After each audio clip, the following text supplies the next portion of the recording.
ये बात पिछले 3 सालों से है। ये जब ये पार्टी और परिवार टूटी थी तो प्राइवेट में तो टूटा नहीं था। ये इसका तो बाकायदा उन्होंने पशुपति कुमार पारस जी ने प्रेस कॉन्फ्रेंस करके बताया था सब कुछ। तो ऐसे में ये कहूँगा मैं कि जीतन राम मांझी जी हमारे बहुत सीनियर हैं, बहुत पूर्व मुख्यमंत्री रहे हैं, बहुत आदर सम्मान है उनका। लेकिन जब भी आप आ करके रामविलास पासवान जी की जो विरासत है, आप जो उनके गुण रहे हैं, जो आज उनके मूल्यों पर उद्देश्यों पे चल रहा हो, आप उसी को देने की बात करें।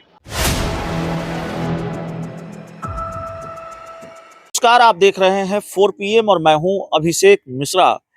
देखिए, चिराग पासवान केंद्र सरकार में मंत्री हैं और एनडीए का हिस्सा हैं। जीतन राम मांझी भी केंद्र सरकार में मंत्री हैं और एनडीए का हिस्सा हैं। लेकिन एनडीए के कुनबे में किस तरह से दरार है, इसका अंदाजा आप इसी बात से लगा लीजिए कि चिराग और मांझी दोनों एनडीए का हिस्सा हैं, दोनों मोदी सरकार में मंत्री हैं, लेकिन दोनों के बीच जो भिड़ंत है वो भी जग जाहिर है। लड़ाई कोई पर्दे के पीछे नहीं है, लड़ाई कोई अंदर खाने की नहीं है, बल्कि जो झगड़ा है वो खुलकर सामने आता रहा है। चिराग पासवान की पार्टी के लोग जीतन राम मांझी को आईना दिखाते हैं, उन पर पलटवार करते हैं, तो वार जीतन राम मांझी करते हैं, चिराग पासवान से भिड़ जाते हैं।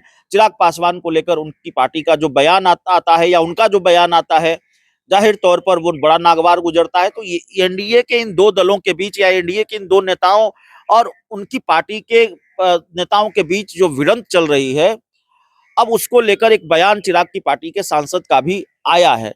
जीतन राम मांझी से चिराग की पार्टी इस बार ज्यादा नाराज इसलिए है क्योंकि जीतन राम मांझी ने पशुपति पारस की तारीफ कर दी। पूर्व केंद्रीय मंत्री और राष्ट्रीय लोक जनशक्ति पार्टी के राष्ट्रीय अध्यक्ष पशुपति पारस के बारे में जीतन राम मांझी ने यह कह दिया कि रामविलास पासवान की कमी कोई पूरी कर सकता है तो पशुपति पारस पूरी कर सकते हैं और चिराग पासवान को भी साथ आना चाहिए।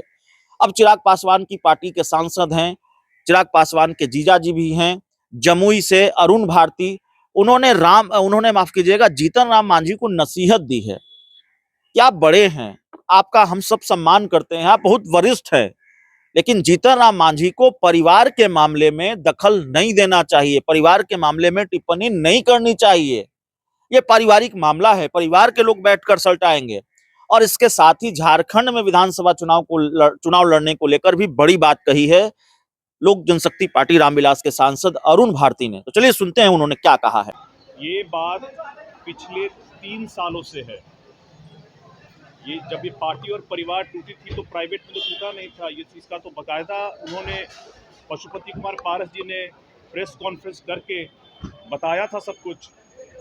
तो ऐसे में ये कहूँगा मैं कि जीतन राम मांझी जी हमारे बहुत सीनियर हैं, बहुत पूर्व मुख्यमंत्री रहे हैं, बहुत आदर सम्मान है उनका। लेकिन जब भी आप आ करके रामविलास पासवान जी की जो विरासत है, आप जो उनके गुण रहे हैं, जो आज उनके मूल्यों पर उद्देश्यों पे चल रहा हो, आप उसी को देने की बात करें। आप इसको किसी भी तरह से पारस जी की तरफ मत धकेलें। ये अगर एक परिवार का झगड़ा है तो इसमें परिवार के झगड़े में परिवार के लोग ही इसको बैठ करके सुलझाएंगे, इसमें किसी तीसरे की जगह नहीं। झारखंड में आप प्रभारी बनाए गए हैं, झारखंड विधानसभा चुनाव नजदीक है, ऐसे में एनडीए से क्या सहमति मिल गई है? लोजपा रामविलास को कितने सीट मिलेंगे? लोजपा रामविलास झारखंड के विधानसभा चुनाव में हिस्सा लेगी और हमारी गठबंधन में बात चल रही है सीटों को लेकर के। एक बार जब सहमति बन जाएगी तो आपको भी उसकी जानकारी दे दी जाएगी। कितनी सीटों पर लड़ने की आप लोगों की मांग है? ये एक बार आपसी तय हो जाए, इसके बाद आप लोगों को जानकारी देंगे। तब क्या रास्ता हो? हाँ, सहमति होने के लिए अभी हम लोग भविष्य का कोई भी कयास नहीं लगा रहे हैं। अभी हम लोग चाहते हैं कि गठबंधन में ही लड़ें, इसलिए गठबंधन में जब बातचीत पूरी हो जाएगी तब आप लोग को भी हम आकर के जानकारी साझा करेंगे कि हम कितनी सीटों पर। संभावना कब तक है? जो कि विधानसभा चुनाव हिमंता बिस्वा शर्मा से बातचीत भी हुई है आपकी? जी, इस बारे में गठबंधन में बातचीत चल रही है। एक बार बातें जब पूरी हो जाएंगी गठबंधन, क्योंकि हम लोग सिर्फ गठबंधन में लोजपा ही नहीं है, उसमें अलग अलग और भी दल है, आजसू भी है, जदयू भी है। एक बार सबकी बातचीत पूरी हो जाएगी तब आप लोग को इस बारे में सारी जानकारी दे दी जाएगी।